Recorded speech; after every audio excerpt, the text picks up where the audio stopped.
Pero más adelante, yo vuelvo a decir tesis 5, fetichización del poder. Y lo trato después del poder obediencial.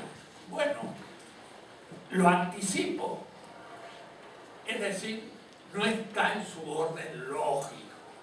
La tesis 1 y la tesis 5 debería ser tratada después de la tesis 10, como tesis 11.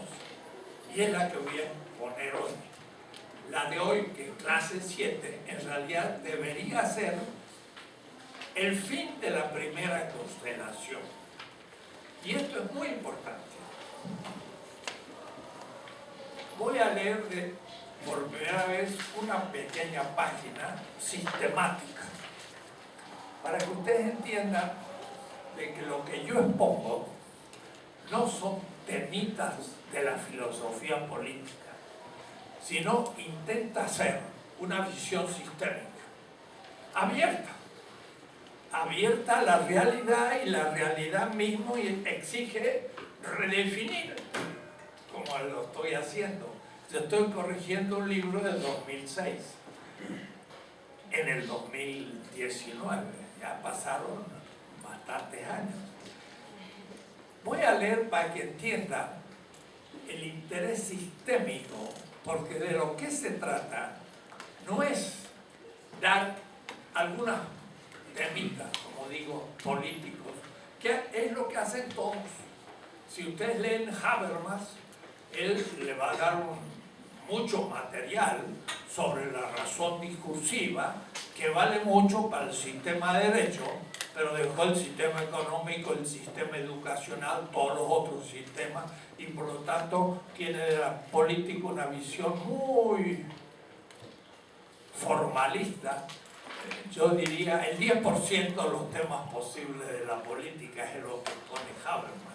Si toma Rawls, la teoría de la justicia, Theory of Justice, pues también es una visión neokantiana de la política formalista como Kant, pero no trata la económica, no trata todo lo que le estoy diciendo, y sobre todo, ninguno de ellos habla de la diacronía de la política, de cómo la política va cambiando y la temática va cambiando y las definiciones van cambiando a medida que avanzamos. Y entonces no hay una visión sistemática. Y si no hay una visión sistemática, la gente no tiene una visión de la política. Lo que necesitamos hoy en México es que se educara al pueblo para que no se corrompa, como se impuso la corrupción, por tener una teoría política que surge de la realidad y no de los libros.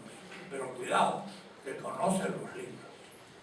Yo no voy a decir afuera de la filosofía, al contrario, he pasado 60 años trabajando filosofía, pero eso es como instrumental para pensar la realidad, que siempre quise pensarla desde joven. Voy a decir, desde que tenía 22 años, dirigente estudiantil, y que me metieron preso por manifestarme, y me metieron después una bomba como profesor por hacer una filosofía crítica, significa que yo quise pensar la realidad. Voy a leer un poquito. El lugar teórico sistemático, ven el tema, el lugar teórico sistemático. A mí me interesa no que digan, voy a hablar del fetichismo. Yo le preguntaría, ¿qué lugar ocupa en una visión completa de la política el tema del fetichismo o cualquier otro? Hay que saber dónde está situado para que cuando ustedes les digan algo, ustedes lo sitúan y toman todo lo que saben y elaboran más ese tema, pero saben dónde están parados. El lugar teórico sistemático de este capítulo 4, eso es el tomo 3. Les voy a dar hoy el texto de lo que voy a leer y exponer. Les voy a dar el USB y de ahora en adelante van a empezar a poder consultar un inédito. Es una ventaja de tener un que inventa, van a tener antes que nadie. Y luego lo podrán comprar para conservarlo, diciendo lo conozco de antes que se publicara. Eso no lo tiene cualquiera. En este capítulo 4 de esta política de la liberación, lo hemos ido descubriendo lentamente en los últimos años, 20 años. Cuando escribí la ética de la liberación en el 98, que fue una ética que también puse aquí, y que ya está traducida al inglés, un libraco grandote, bonito, y también se va a ir traduciendo este tomo, porque ya un grupo de latinos en Estados Unidos, en la New School de New York, han formado un equipo para traducir lo que les voy a leer. Así que va a aparecer en inglés también, porque el inglés es, por desgracia, pues la lengua universal. Entonces, usted escribe en castellano y es como inédito. Le dice, ay, qué lástima, no leo español.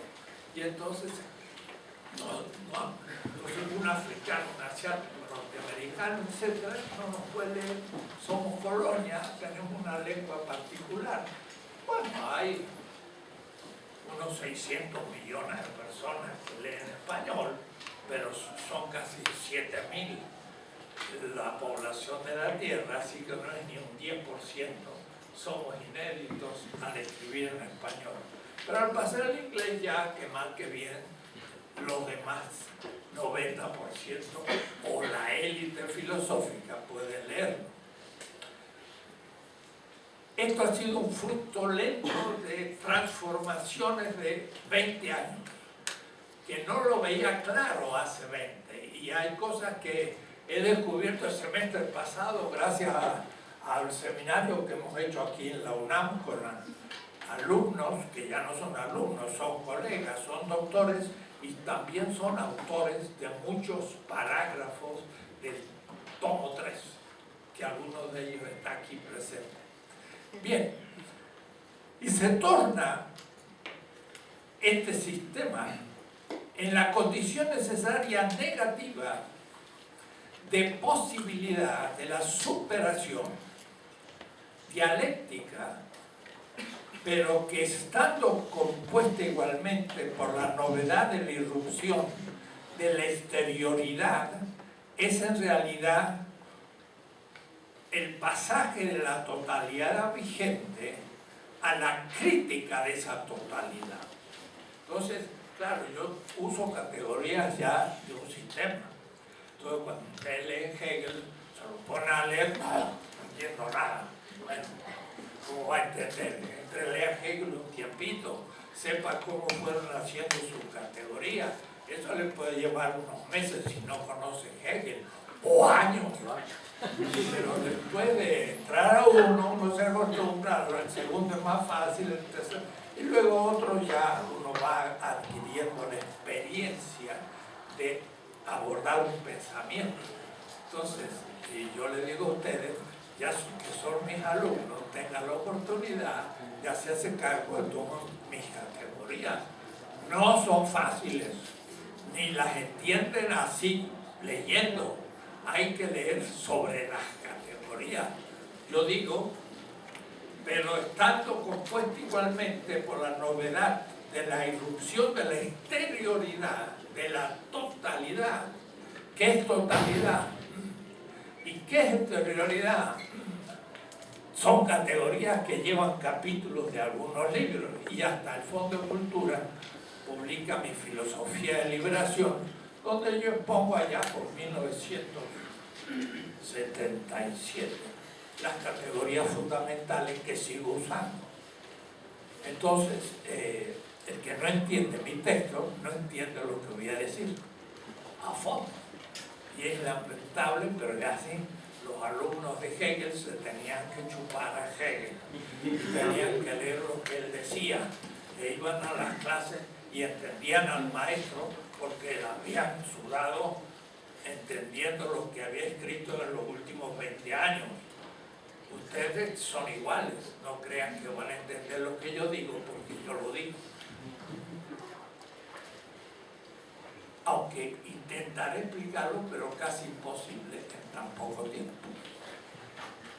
Es decir, repitiéndonos, para edificar lo nuevo hay que hacer lugar, preparar las condiciones, destruir lo que impida la construcción de lo nuevo. La construcción de lo nuevo es el nuevo sistema, que para ponerle un nombre en México debería ser, o podría ser, y ojalá que fuera, miren todo lo que dijo, la cuarta transformación así denominada, que es lo que viene de la crítica del sistema, un nuevo sistema, momento 3. Entonces, hay que construir un nuevo sistema, negando al actual, momento 2, y recuperando lo válido de él y negando lo que no funciona. Por lo tanto, hay que destruir. Y es la crítica. Hidalgo, lo siento, tuvo que destruir el virreinato. Tuvo que destruir el orden de la Nueva España. Y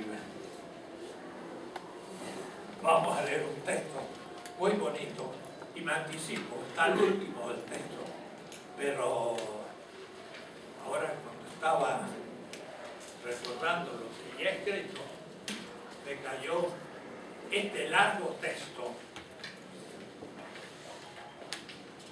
de un autor muy conocido que se llama Herbert Marcuse. Y Herbert Marcuse, miren el texto que tiene. En El hombre unidimensional, allá, que fue uno de los textos del 68 que hicieron inspiración de toda la juventud casi del mundo y también de México. Miren el texto. La sociedad será racional y libre en la medida en que esté organizada, sostenida y reproducida por un sujeto histórico esencialmente nuevo. Estamos en la cuarta transformación. Puede fracasar y quedar como un intento frustrado. Pero va a fracasar si no hay un hombre nuevo, si no hay un político nuevo. Digo esto a todos los niveles, del barrio, del distrito, del Estado, de la República como totalidad. No es un presidente el que va a cambiar las cosas, él puede ser ejemplar, pero vuelvo a repetir, un ejército con un buen general no gana las batallas si no tiene un buen ejército. Y el buen ejército somos todos nosotros y tenemos que ser hombres nuevos. ¿Quién dijo? El Che Guevara, hombres nuevos. Y los cubanos lucharon y tienen algo de nuevo. Miren, por ejemplo, llegó una señora a Cuba y como era alojada en una casa, llevó unos dulces de chocolate, bastantes, para el hijito de la casa. Entonces llegó a la casa en La Habana y le regaló al chico dulces, bolitos de chocolate. El niño miró ese contenido y dijo, ay, qué bueno. Y fue a su habitación y lo guardó en la estantería. La señora le dice al niño, pero no lo comes. Miren lo que le responde el niño. Sí, señora, pero lo voy a llamar mañana a la escuela y lo vamos a comer todos juntos. ¡Qué gusto para mi clase! Eso es el hombre nuevo. No se lo tragó a los bien calladitos abajo de la cama, como haría un egoísta cualquiera. Lo puso ahí y dijo, ay, se van a poner todos muy contentos. Eso es el hombre nuevo.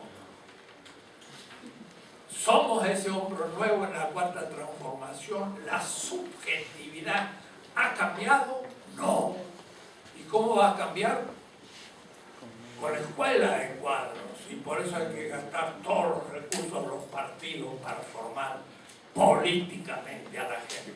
Lo que pasa es que hay gente que tiene proyectos estúpidos y egoístas y quiere ser reelegida como jefa de un partido y no da un peso a nadie y está haciendo fracasar al partido porque quiere ser reelegida y no gasta el dinero para formar la gente. Dice que va a comprar edificios para Morena. ¿Y para qué sirven los edificios? Eso no hace al hombre nuevo. El hombre nuevo se hace discutiendo como estamos haciendo aquí y luego practicando. Pero en fin, la irracionalidad cada vez mayor de la totalidad usa la misma categoría que yo. La totalidad. Hay un libro así que se llama Totalidad y Marxismo. La totalidad es cada uno de los círculos que yo hago. Ser en el mundo es una totalidad. El campo político es una totalidad. El sistema político es una totalidad. La totalidad es la categoría ontológica por excelencia dentro de la cual hay que pensar la política. Esto es claro con Marcuse porque pertenecemos a la misma casi generación. La irracionalidad cada vez más de la totalidad, la necesidad de expansión agresiva y constante amenaza de la guerra. Estados Unidos tiene que hacer una guerra de vez en cuando para gastar las armas que ha producido, y si no las gasta, pues entonces no hay negocio, porque las grandes transnacionales de armas necesitan que se usen las armas. Entonces, si no hay guerra, se arma para gastar estas mercancías y producir otras. Que muera gente, bueno, no me pregunte a mí, yo estoy aumentando la tasa de ganancia de mi transnacional armamento y los accionarios están muy contentos. Y todos los que mueren, y bueno, no se puede hacer todo. La constante amenaza de la guerra, la explotación intensificada, la deshumanización, pero estos hechos y sus alternativas son solo fragmentos, sin un sujeto, sin la práctica que moviera estos objetos en una nueva dirección. La teoría dialéctica no es refutable, pero no puede ofrecer el remedio. No puede ser positiva. Cuidado, ahí entraríamos en discusión con Marcuse. Porque el sistema dado es positivo, dice Horkheimer. La negación del sistema es la crítica, negativa. Pero me quedo ahí. Muchas veces la izquierda, los trotskistas o los anarquistas, son gente muy honesta y critican. Muy bien. Pero una cosa, después que criticaste y desarmaste y ahora de pronto te toca ejercer el poder obediencial, ya no puedes criticar. Ahora tienes que crear lo nuevo. Eso es más difícil que la crítica. Hacer lo nuevo en favor de un pueblo es más difícil que la crítica. Y si el crítico no se da cuenta, le gusta seguir criticando y criticando porque ahí está cómodo, están todos juntos y además puede hacerlo desde su escritorio. Pero el que se meta a cambiar las cosas, eso hay que usar la inteligencia, hay que usar la ciencia crítica y es más difícil crear un nuevo sistema que criticar el antiguo. Pero hay que criticar el antiguo y es más heroico y es más difícil. Pero difícil no es lo mismo que hacer lo nuevo. Por estos hechos y sus alternativas son solo fragmentos sin un sujeto, sin una práctica. La teoría dialéctica, etc. Las tendencias totalitarias de la sociedad unidimensional, para Marcuse, Estados Unidos, hacen infeliz e ineficaces las tradicionales formas y medios de protestas, quizá incluso peligrosos, porque preserva la ilusión de la soberanía popular. Cuidado, cuidado, vamos a ir despacio. Esta ilusión contiene, sin embargo, una verdad. El pueblo, y ahora Marcuse habla del pueblo y no de la clase obrera, y era un marxista. El pueblo, que anteriormente era el fermento del cambio social, se ha elevado para convertirse en el fermento de educación social. Su oposición golpea al sistema desde afuera. Y yo dije arriba que íbamos a hacer una crítica desde la exterioridad. ¿Qué significa hacer una crítica desde afuera? Vamos a explicarlo, si puedo, porque hay tantas cosas que explicar que no se puede hacer en un pequeño curso. Esta ilusión contiene, sin embargo, una verdad. El pueblo, que anteriormente era el fermento del cambio social, se ha elevado para convertirse en el fermento de cohesión social. Su oposición golpea al sistema desde afuera y por tanto no puede ser derrotado por el sistema. Cuando se reúnen y salen a las calles sin armas, sin protección, para pedir los derechos civiles materiales más primitivos, saben que tienen que enfrentar perros, piedras, bombas, la cárcel, los campos de concentración, incluso la muerte. Hidalgo. Eso se festeja en septiembre. Su fuerza está detrás de toda demostración y manifestación política en favor de las víctimas de la ley y el orden. Maldita la ley y el orden que domina. Puede decir, de Nueva España y del virrey, queremos México. Por lo tanto, los patriotas tenían una fuerza que es el poder, que los hacía negar el sistema, y por eso es que muchos de ellos eran perseguidos, puestos en prisión, desaparecidos. En estos días un historiador llamó valientes a los jóvenes guerrilleros de los años 70. Y los partidos de derecha exigieron que a ese historiador joven se le echara. Y entonces algunos de Morena, que parece que todavía no han captado las cosas, aceptaron y lo sacaron. Y el presidente tuvo que salir en su defensa, diciendo lo que ha hecho es justo, pero quizás no sirva como funcionario. ¿Cómo que no? Es bueno que un héroe sea funcionario, porque si los funcionarios son no más que burócratas, estamos en lo del pasado. Miren qué texto de Marcuse. Su fuerza está detrás, ese es el poder. No solo como potencia, ya he explicado o he intentado explicar muy rápido, sino veremos que ahora surge un nuevo concepto, la hiperpotencia. Una potencia que está debajo de la potencia y va a reconstruir un nuevo sistema.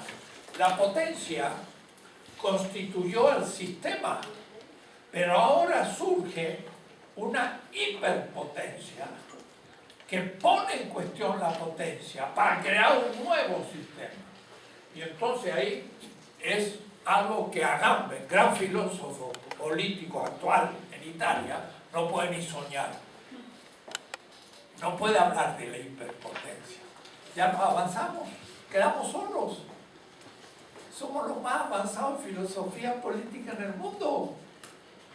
¿Por qué? Porque ellos están todavía en Europa del centro, no dándose cuenta de sus faltas, que algunos llamarían pecados, y entonces no se dan cuenta que ellos son todavía eurocéntricos, que han apoyado el colonialismo, y que hoy hay colonialismo. Y entonces solo alguien que sufre el colonialismo puede levantarse y hacer una nueva teoría. Es lo que le propongo ahora. Nadie en Europa, Estados Unidos puede proponer la política que yo estoy haciendo, porque no tienen experiencia. pero nosotros la tenemos y estamos viviendo en eso. Lo que pasa es que hay gente que no se da cuenta que está viviendo hoy en México. Está viviendo una cosa muy impresionante, pero necesita de la colaboración de todos, principalmente de los intelectuales orgánicos.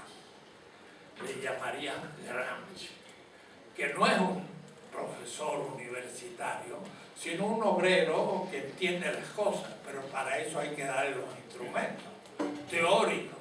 Pero también puede ser un profesor universitario intelectual orgánico, cuando se mete con la gente y escucha en una reunión popular la discusión, y escucha y entiende lo que están discutiendo y colabora con su argumento. Y ahí entra el profesor de argumentos. En las redes,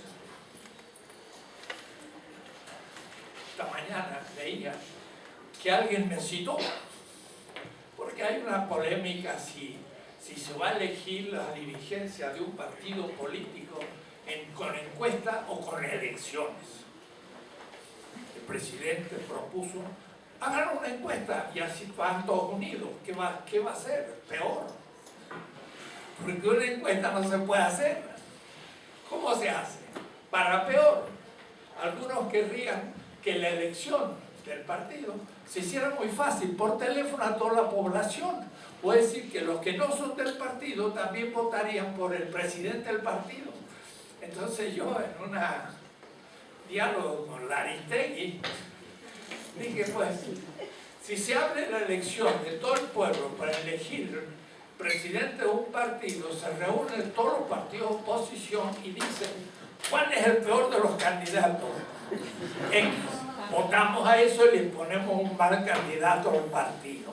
Bueno, ese argumento que es muy simple, hoy alguien dice, como dijo el doctor Husserl, no se puede hacer abierto a todo el mundo, hay que hacerlo para la gente del partido. ¿Cómo van a elegir el dirigente de un partido todo el mundo? Es absurdo, pero algunos que tienen poca popularidad interna, que no tienen ningún contacto con la base, que no van a ser elegidos, están inventando subterfugios para ver cómo puede la élite elegir esos candidatos que si son elegidos en Morena, pobre Morena, desapareció, va a ser lo mismo que siempre. Entonces, el intelectual es orgánico cuando está metido en las discusiones diarias de la historia y dando argumentos.